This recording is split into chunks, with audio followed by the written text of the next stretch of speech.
already submitted, and it's really great to celebrate that indeed. So welcome everyone, and I'm here from Australia. Just seeing what the sound was happening. Maria, you might need to stop moving the furniture around, I think. Yeah, stop moving all the furniture around. Oh my God. I've had such trouble getting in, and now I'm trying to set my light up. Okay, all right. So Maria and I are Australians, and we are presenting here from Australia, and it is customary for Australian hosts here, even virtually, to give an acknowledgement of country, and I'd like to do that now. I acknowledge the traditional custodians of this land. I acknowledge their elders, past, present, and emerging, who were and continue to be the storytellers of this ancient land and its peoples. So we are from Global GEG. We are not Google. We are not in charge of a region.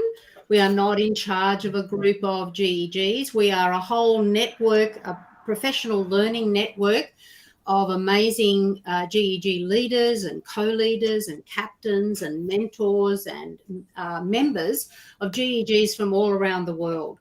And together we are a volunteer group, and we are working together to create resources, empower and inspire teachers. So welcome to the GEG Global Open Chat with Innovators. Now, meet our hosts. I'm Leslie Altman. I went to the Sydney 19 Innovator Academy, and that's where I met Maria, the lovely Maria, who has been doing an amazing job working through all of the advertisements and graphics. I haven't been able to do any of that because I've got an eyesight problem happening here. And Maria has done an amazing job and advertising it all. So thank you, Maria. So come on down and say hi. Hi, I'm Maria Etheridge. I'm from Lakes Entrance, so East Gippsland coastal of Victoria, 4 hours out of Melbourne.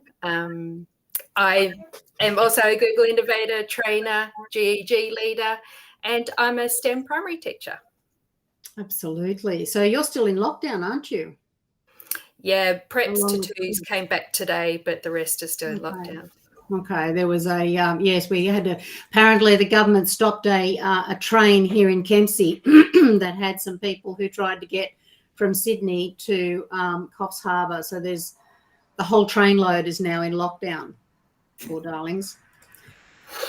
So this is our last session together. This is the third session. This will be like the an entry into the finalising the chats we've been having for the Virtual Innovator Academy 2021, and we're calling it VIA 21.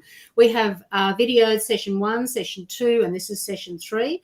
And I've also, when I publish this video, we will have those 3 links, and we'll also have the official Google program webinar that initiated all our chats.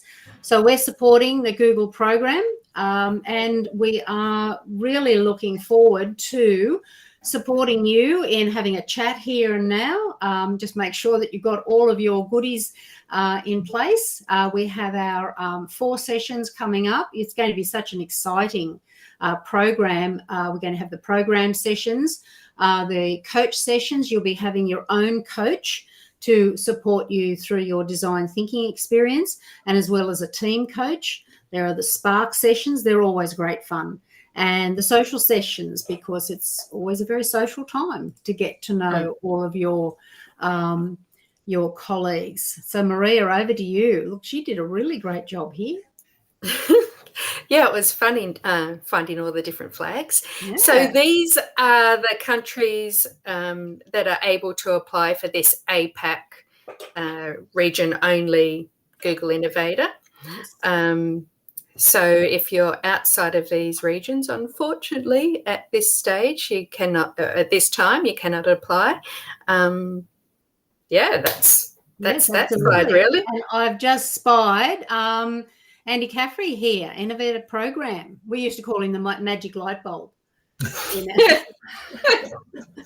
Pop into a conversation when we were preparing for our Innovator program. So welcome, Andy. Thanks, Leslie. Hi, everybody. Big thank you to Leslie and Maria for organising today. As Leslie said, my name's Andy. I'm with the team that deliver the academies for Google, sometimes known as the Magic Light Bulb because of my Light Bulb Google account. But good luck to everybody with application deadlines approaching. I'm in the background should there be any questions you want to ask. Absolutely. If you're not from one of those countries, watch this space. Hey, Andy, someone hit me up on Twitter and said, what about Brunei? Brunei's not on the list. And they wanted to apply from Brunei. Brunei's in MEA region. No. It sits in... No, the Kingdom of Brunei is on Malaysia, Borneo. Is it? Oh, is that not on the list? We need to fix that then. Yeah. Yeah, we only just went off your list. I mean, we just... Well, I think we forgot about poor little and I'm going to Brunei. pass it back to Chris and say, I went off the list that Chris sent me. If you want to add it, I'll tweet this guy back and say you can apply now. The person who's mentioned that, I think he's already an innovator, but he might have friends who want to apply. Right. And it's a really good point. I'll get it on the list. Good on you. Okay. Give me a moment. Got to speak up in this world. Okay, so I'm just going to go to the next one. Maria, this is the big drum roll. Yay! Guys, not far away at all now, September the 17th. So you're on the home run of getting those applications in, or you have still got time to start if you have not done it. You could still get those 2 exams done, even if you haven't done that, and you could get your application in video done easily. Absolutely. I did my video, the last thing, because I was fairly confident of putting it together, not of the content, but I wasn't worried about putting it together. And I had some family here, you know, some of the boys were, our sons happened to be here that week, and they kept saying, have you pressed submit yet? I said, no, I've got all day to do that. No, I just waited. So I don't know, Maria, how did you feel waiting to press submit? How far into the application waiting time did you press submit? I did not take too long. The harder part was waiting to find out whether you got in or not. Oh yeah, I know, absolutely. And checking like crazy the emails and refreshing. But to do the application, not so much. I had got family members to test the links and all that sort of thing, so that I was quite thorough in that process. I was just reading Kat's message there. So you work well under stress. Yeah. I'm better under pressure. Yes, I do things like that as well. Actually, it was pressure to get in here tonight because everything wasn't working, and I feel a bit more relaxed now, actually. Absolutely. Abid, how are you? How close to the deadline date did you press submit? For once in my life, I actually did it 2 days beforehand. But there's a reason for that, because the London 19 deadline date was the same day that Avengers Endgame was released. And my brother booked the midnight tickets, but he didn't just book the midnight tickets, he booked the 9 p.m. double bill. So we watched Avengers Infinity War from 9 till 12, and then Avengers Endgame from 12 till 3 a.m. And then I had a conference the following day. So I thought, I'm never going to get this application done if I leave it to the last day. So I did it the day beforehand. So that's not me generally for anything else, but I was kind of worried about getting into Innovator. Getting everything in. Yeah, Abid, I can just see that. Juliet said that she did the video the day I submitted. Yeah, I was pretty close to that too. I think I did mine the day before. It was very hot here. The air conditioners died, and it was really hot, and I was not a happy chook at all. So what's on the next one? So what we wanted to do here is just wrap it up. It won't be a very long session, but we could, we're here to have a chat. We're just going to tick off a few things on the checklist. If you haven't submitted that yet, we're going to look at, a few tips about the email account, about the permission settings, and if you wish, we can open up the challenge jam and the Q&A doc, and Andy might recognise that because we pinched the ID right off his webinar. So Maria, do you want to take us through the emails here? Yes, sorry, I just lost my screen for a second. Yeah, so with the emails, you need to use the same email that you use for level 1 and level 2 for your Google certification.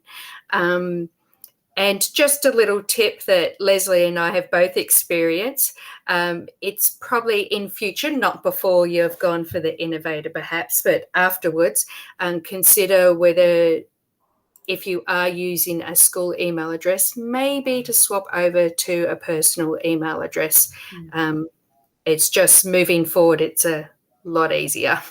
It is a lot easier on a whole lot of different levels. I mean, one, your school email gets cluttered with a whole lot of things. And two, if you moved out of that,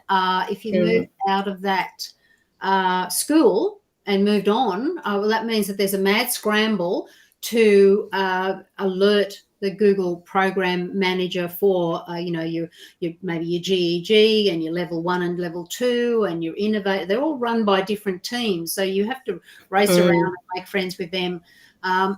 So in the end, it took me about 10 months to change everything over. I kept telling people I'm not in a hurry, but I do want it done before Christmas. And so I was able, I think Andy did it on screen. He said, I can do that right now for you. Tick, Innovator's done. So I created a private email, and the only thing that goes into that email is anything about level 1, level 2, Innovator, trainer, coach, GEG, NDA, anything like that just goes in there, and it's purely set aside. So just keep that in mind for later. Don't panic now. It's all set up there now. But, if you are moving schools, sometimes there's a real rush to get organised and start a new venture. So please remember that. Yeah. So permission settings, this is the biggie. If you haven't submitted yet, just make sure that anybody can see your documents that you've submitted, your video that you've submitted. And you can do that by sending it to a friend who isn't part of your school domain or whatever domain that your Gmail account belongs to. Put it in an incognito window if you can find one. But get a friend that isn't even a teacher. Just get a friend to look at it. And if they can understand it and they want to ask you questions, it's really exciting them, well, then you're on the right track. So anybody want to say anything else about permission settings? Yeah, put everything in one folder. Share the folder to anyone with the link can view, and then open an incognito window and try and access it. Make sure you can see it. Excellent. And, the trouble is you might have a really exciting application and people, the graders are there and they're really excited and they go to press on your video link or they go to press on a supporting document and they can't open it. They do not contact you and say, hey, could you just share that with me? It doesn't happen. Well, I'm sure I'm the only person that's ever done this, but if you share documents one by one, like if you go to document 1 and you go to the share button, you share, and you go document 2, and you think you've shared all the documents, you'll always forget one, right? Just put them all in a folder, share the folder, right? Yeah, that is the cleanest way. Thanks, Chris. That's the cleanest way to do it. So there was a question here. Jessica, you asked a question here. Are we able to swap email addresses? Yeah, look, you are able to do that. I did it. Don't panic about doing it right now. But I did. And I think the level 1 and level 2 teams, the people who manage the level 1 and level 2, they will take a lot longer because they've got like thousands and thousands of people that they are supporting. So give them plenty of time, get onto them pretty quickly, and then, just slowly work through that changeover. I did it. If I could do it. Yeah. I'm telling you, if I could do it, it's interesting. In Asia Pacific or in Australia, we've always told people when we're training people, when you do the level 1 or level 2, do it with your personal email account so that it follows you. Apparently, in the US, they tell people the opposite. They say do it with your school account, which seems silly to me because I was told by someone to do it in my school account, and it was an American. I won't point any fingers, but it was the reason why they tell that. The reason why they say to do it is that the transformation reports for schools scan the number of people on that school domain who've got level 1 and level 2 in that email address. In the From US, a school point of view, but if you're using the transformation reports, it's going to make your transformation report look better if you do it with school address. Yeah. From an innovator point of view, if you are now sitting there thinking, oh, well, my qualifications are on my school and I want to apply with Gmail, don't worry.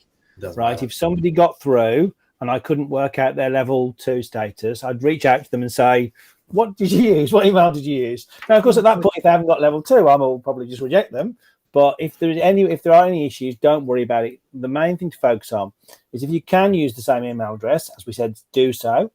If you can't, get your application in anyway, and we will look into that at the time of That's good to know. Thanks, Andy. That's good. Andy, correct me if I'm wrong, but if you do your certifications with a private email address, say Gmail, you can go into the Criterion account and actually add a secondary email address. You can, yeah. And that secondary email address will also count towards transformation reports. Yes, it would, yeah. Yeah.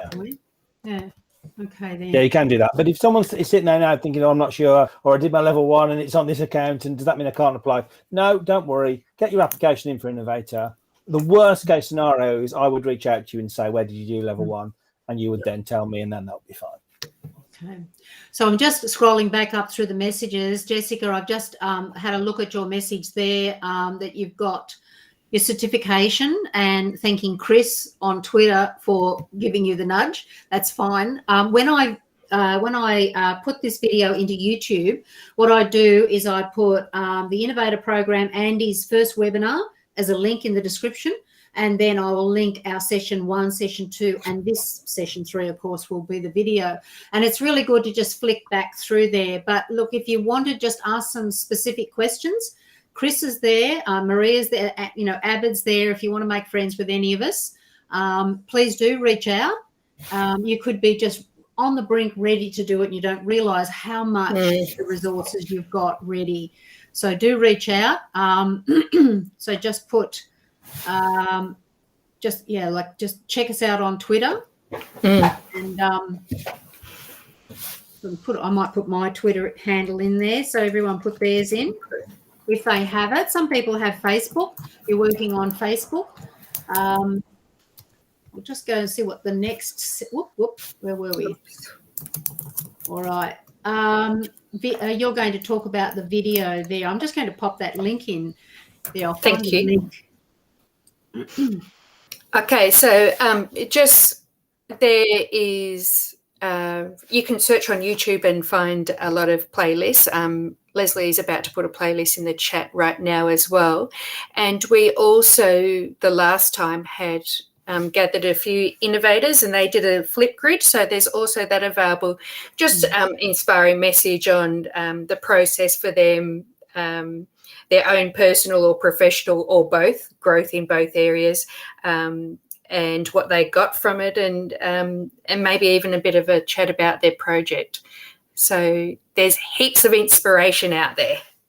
Absolutely. I'm just looking for that flip grid. I do put it in the description of the video, so I will find that. I can't find it just right I think now. You put it in the recording from last time anyway. So yeah, I did. I don't know where it is now. That's right. So that there's the Innovator program playlist of all of the videos. It's really good to just scan through those. Yours will be there one day. I'm just going to go to the next. So over the last couple of sessions, we created a challenge jam. I'm going to put this in here now. If you want to have a look at it, if you want to add anything to it, I've just popped it in there, the challenge jam there. Just having a look at it here on the other screen here. So what we asked people to do if they wanted to pop their challenge that they want to solve in education, whether it's professional development, learning, community engagement, funding and sustainability, technology, culture, or vision. So people were popping that in on either a text box or a sticky note, doesn't matter. This is just a drafting place. And some of us were popping in some comments in there as well. So you can go through that if you want to add anything or you want to ask any questions. What's Juliet saying? The captions in this meeting are pretty accurate. Very good. Thanks, Juliet. What does that mean? Sounds like she's turned on closed captions and she's... I did. And it was totally typical of me, totally accidental. But it's looking down good. Apart from Jan being Jen, nothing seems to be a problem. So Pretty good. It's me. It's the way I talk. I would have said it Jambo. is. You articulate And- beautifully. And you know, the exciting thing that's coming, we announced it just in the last couple of days, is that coming soon is closed captionings into another language. So you can be talking in English and the other person will see the captions coming up in. That's spectacular. Right now, it's only going to be in German, French, Spanish, and Portuguese, but we're expanding into more languages. That's Yeah, fantastic. that's amazing. Mm. Yep. Probably should turn it off. Hey. That's so. And it's a way off yet, but you don't have to be a genius to figure out that it's going to be a short leap to be able to literally talk in English, have it appear in another language. They answer it in another language, it appears back in English. That is The babel exciting. fish. I'm going to put the It's question amazing. and answer doc in there as well. So if anyone has any questions, but there's not a big group if you want to turn on your mic. There's plenty of amazing people here to answer. So there wasn't any other questions that were added to that since the last session. But if you're feeling a bit shy, put your question in there. Otherwise, turn your mic on. I have a question here. So I have already submitted my Innovator form, and that like you have an option, right? Professional development, vision, and so on. So I have selected vision as my challenge statement, but it also matches with the professional development front. So I could choose only one, right? My question is it because see, my challenge is part of professional development and vision. But I've selected one. Is that okay? I mean, I don't know. I was not too sure, but I've selected one and I've submitted it. So Andy? I'll Sounds like jump an in on Andy this one. question. Yeah, it's fine. We know you can only select one, so select the one that you think the most likely to fit in with in terms of the challenges.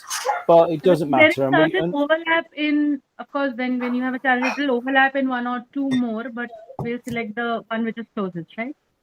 yeah, the one which is closest. But the fact is, most people's projects cover a lot of the areas.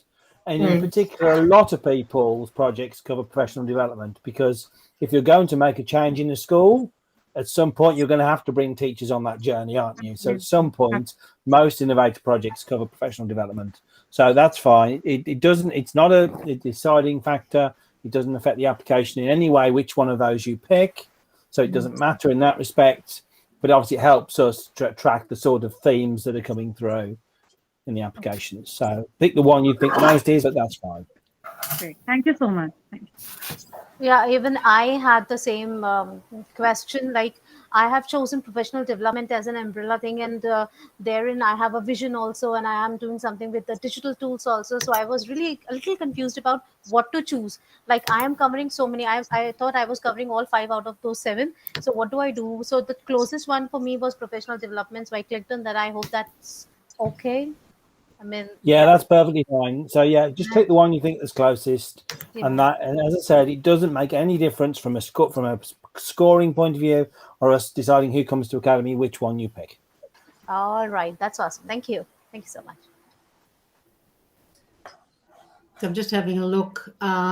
There's nothing else on the Q&A doc, and there's nothing else I don't think was happening on the challenge jam, but it got a few people talking last time, and that's fine. But turn your mic on and ask any questions. Anyone else want to ask a question? We've got the cream, the best of the best here.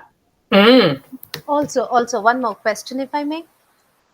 Sure. The problem that I have taken up, or the challenge that I have taken up, it is more coming from my country.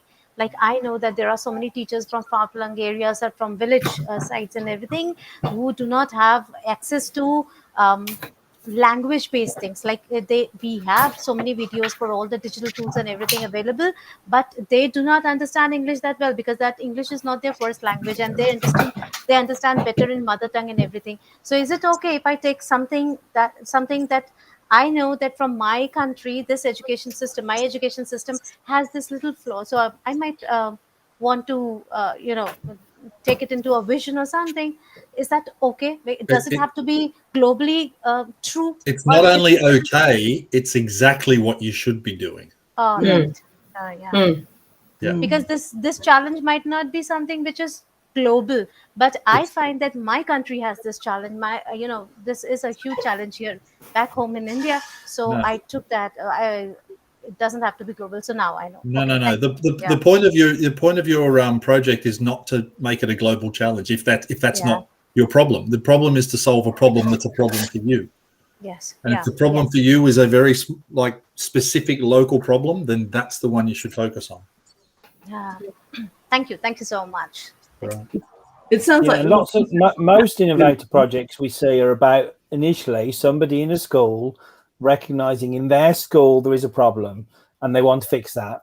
Now, of course, what then tends to happen is other schools are like, well, that's the same for us as well. And you'll probably have a lot of schools around you in India who are facing the same. So I wouldn't be surprised if you were doing stuff in local language that doesn't grow across India, because it's going to be the same for lots of people. But if you start with something that really is a problem in your school, that is by far the best place to start, because then at least you're going to fix what is very close and local to you. So Absolutely. definitely. And there in the chat, there's comments already being made that this is a similar challenge to what they're having in Malay literature. Yeah. The problem that you solve for a village in India is conceptually the same problem that someone else needs to solve for an island in the south of the Philippines, or some remote place in Indonesia. Yes, the context changes, but the problem is the same thing. And if you come up with something that's solves it for you, you'll probably solve it for other people. Brilliant.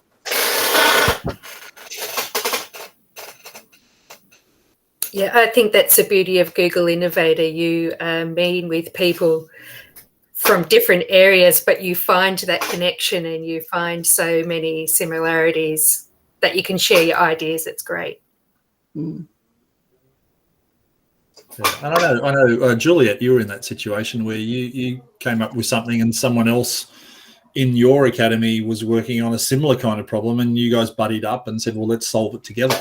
Actually, we totally pivoted. I came in thinking about writers groups and trying to make a global connection for writers groups, and got talking to Alex McMillan, who was interested in finding ways to have a news program for young people to write and produce and make some serious, headway with about issues. And of course, I've just come from spending 2 years working on the Sustainable Development Goals. So that was a confluence that worked really well for us, because now we've just launched, but we've got episode 1. We're collating schools around the world to participate in other further episodes. It's evolved from totally different directions, but we now have the global general capabilities underpinning everything. So teachers get something, students get something, but the students are actually creating it, and they are talking about what's going on for them. And I think that student voice is absolutely crucial. And that came totally out of the blue, because that's not where I started. That's not where Alex started. So the idea of holding an idea lightly. Lightly, as Chris Hart says. Yes, hold your ideas lightly. Absolutely. I'm showcasing your website, Juliet, on my GEG September that I will get out probably tomorrow. Because I try and give something out every month to our little group, GEG Mid North Coast in New South Wales, and so I'm showcasing that, and just to give people ideas and see what's happening outside. Well, the thing is, the invitation is there for them to participate, and I would love a school to decide they want to host number 2. I've got schools interested in doing short videos, but to have a school host it would be really lovely.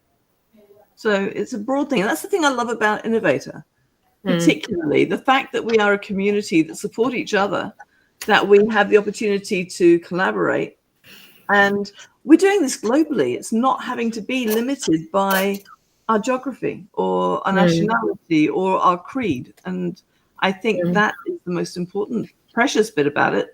And it's all supported. We have each other, and we have a fantastic amazing team of people, of coaches, your design coaches, and then mentorship afterwards. So it's very supportive. And even further on, I mean, Juliet's finished. I finished a couple of years ago. Juliet and I are connecting. And, I've still got great connections with Maria, and because it was the London guy, Avid, and Hold on, the London guy who doesn't like, I have it for you, Abbott. I'm really serious about sending it to you. yeah, I keep. It was all going so well. Until then. So is everyone happy with what's happening? Yes, there's a sure. Yuto, fire away. Hi, I have a question about the Google accounts. I have my own YouTube channel account, and also I have one more account for the Google Certified Educator account, which I took level 1 and level 2. So should I use? I mean, I'm using this account with Google Certified Educator level 1 and 2. But is it okay to use my YouTube account for my video? Is it okay or? Should be. Yeah. Yeah, because you just want the public Yes. URL, Andy. Wouldn't that be correct? Yeah, it doesn't matter what account you put it on. So using your YouTube is fine. Okay. Brilliant. Okay. All right. Thank you. So, trivia question for everybody. I'm not going to give you the answer, of course, but I'm curious to know, put in the chat how many people you think have currently applied for Innovator. Not going to tell you the answer. I'm just interested to see what you think. Am I excluded? Yeah, you might know the answer. Most likely. It's still a competitive program to get into. Yeah. There's still more people apply than we unfortunately have space for. Every time we open an academy, we get a lot more people apply, and that's why after the application deadline closes next week, then we move into a phase of scoring, and existing innovators, maybe some of the people on the call and other people, will do scoring. So at least 3 people score each application, score the sections, and then we put it all in order and see where we're at in terms of recruiting an academy for this academy. So it is a program where there is that level of competition. And that's actually why I would imagine a lot of people end up applying more than once.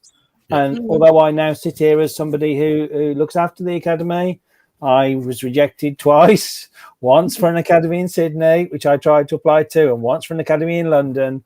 And on my 3rd attempt, got into the academy. So it isn't something that you get a yes for. And I say, if you do get a no this time round, simply go back, revisit what you wrote, think about the way you wrote it, reach out for support and help from existing innovators, and potentially apply again when it comes around again.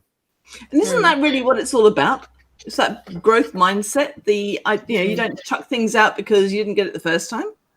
I mean, surely that's the most important element of any of these things, because it is about productive failure, seeing what we don't get right and then looking around to see how we can improve it. And it happens a lot to us as educators anyway. Totally. So if there are no more questions, and I'm not trying to shut it down, if there are a few questions, yes, there is. Sanchita.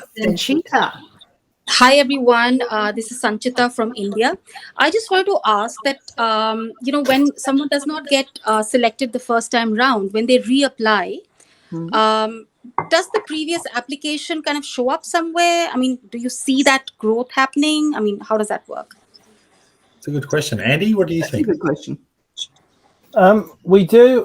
We judge each application separately, so we don't take into account if you've applied previously, and most people who reapply would make some changes based on the fact that the last one wasn't successful. They'd tweak or change their application. So we don't take that into account for each academy, although we do keep an eye on overall if people are having, multiple applications are unsuccessful. We do keep an eye on those stats. But for the pure scoring, we don't relate back to previous applications. Thank you so much. That was helpful. Thanks. We wish you all the very best. This is a really exciting journey. Some of you already submitted, and some of you are, just about ready to submit, and we're here supporting you. Please reach out to us at any time during your journey. And yes, the next couple, after the 17th, the next 2 weeks is going to be the toughest 2 weeks ever. Yeah.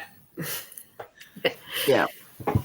Yeah, I'd like to wish you the best of luck as well. I hope you've enjoyed the journey of even applying for it, and look forward to hearing the outcomes and your stories continue. Absolutely. Thank you, everyone. And Andy, thank you so much. Chris, thank you so much. And I did see Sonia.